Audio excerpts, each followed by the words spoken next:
Бид ажлын хэсгийнхаа хүрээнд төрийн байгууллагууд, төрийн захиргааны төв байгууллагууд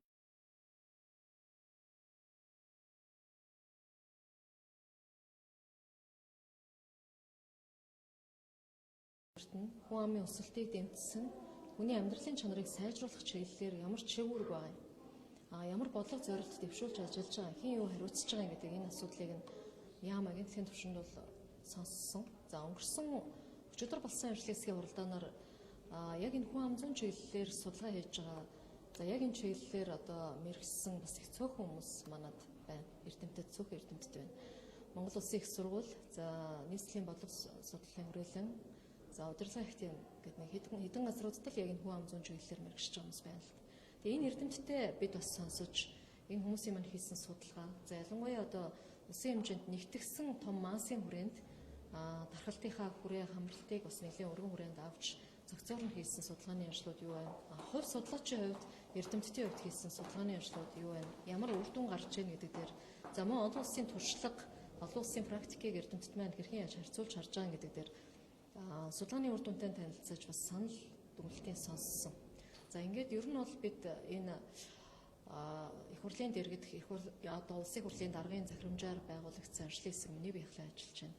За ерөнхий сайдын ажлын албан дээр муу ялгаагүй энэ хүн ам зүйн асуудалтай холбоотой ажлын хэсэг гарч ажиллаж байгаа юм байна. Тэгэхээр энэ төрлийн одоо чигүүрг хэрэгжүүлж байгаа институцүүд, засгийн газар, улсын хурлын энэ ажлын хэсгүүд бас хамтарч ажлуудаа нэгтгэж, судалгаа шинжилгээнүүдээ нэгтгэж, бодлого чиглэлээ нэгтгэж, за хууль тогтоох байгууллага түүнийхээ гаргасан хуулийнхаа хэрэгжилтэнд хяналт тавих чиглэлээр их хурлын ажлын хэсэг нь гүйцэтгэлийг сайжруулах, хэрэгжүүлэх чиглэлдээ засгийн газар ингээд хийх юм хувааж аваад хийх зүйтэй юм байна гэдэг дээр бид бас ойлголцож байгаа.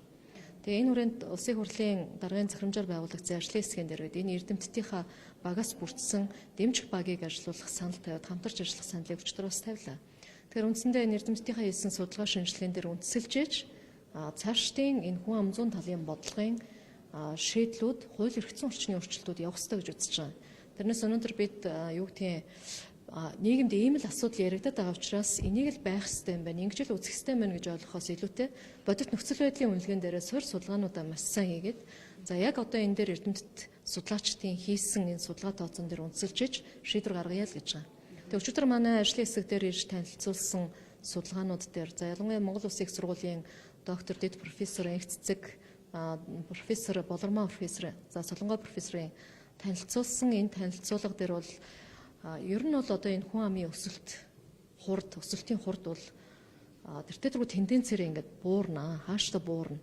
Энэ тодорхой арга хэмжээ авч энийг бууралтыг сааруулах юм хийнэ. Хэрвээ бид нар ямар нэгэн арга хэмжээ авахгүйгээр ингээд яваад ах юм бол энэ улам л нөгөө уналтын хурд нь одоо нэмэгдээл улам богино хугацаанд бид нар энэ хүн ам зүйн асуудал дээр хүнд байдалд орно.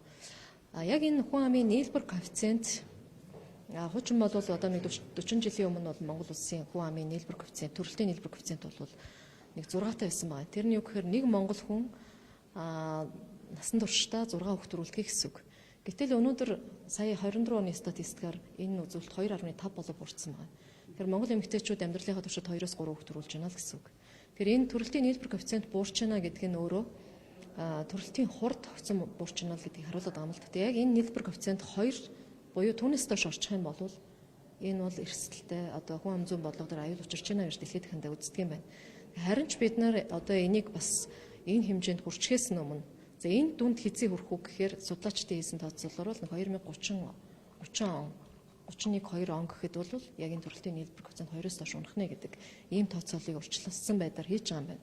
За үүнээс өмнө нэг 5 жилийн өмнө, 5-6 жилийн өмнө энэ асуудлыг ярьж эхэлж байгаа нь бас сайшаалтай байна. Тэгээ өнөөдөр бол Монгол улсад нэг 3-4 хүүхэдтэй айлыг бол олон хүүхэдтэй тоонд авч үзэхээр болчихжээ. Ягаад гэвэл 1-2 хүүхэд за бүр хүүхэдгүй байх хүсэл сонирхолтой гэр бүлүүд их олширсан байна судалгаагаар. Тийм учраас олон хүүхдийн одоо дэмжлэг, тэтгэмж, бодлого явуулъя гэвэл 3-4 хүүхэдтэй гэр бүлүүд дээр явуулах юм бол илүү үр дүнтэй байна гэдэг ийм судалгааны үр дүн эрдэмтэд танилцуулсан юм байна. Тэгээд тэр мэдээ болж гарахтаа бас ийм шийдвэр гарлаа гэдэг байдлаар гарчихсан байна. Тэгээ одоогор бол яг ажлын хэсгийн үр дүн эцэслэгдэх болоогүй. Энэ бас тодорхой хугацаанд судалгааныхаа ажлууд дээр өөрсдөө ажиллах шаардлага байна. Дахин судалгаа хийх шаардлага байна. Өнөөдөр Монгол улсад хүчин төгөлдөр мөрдөгдөж байгаа энэ 800 гаруй хууль эрх зүйн актууд дээр хүн ам 100 чиглэлээр за хүн амын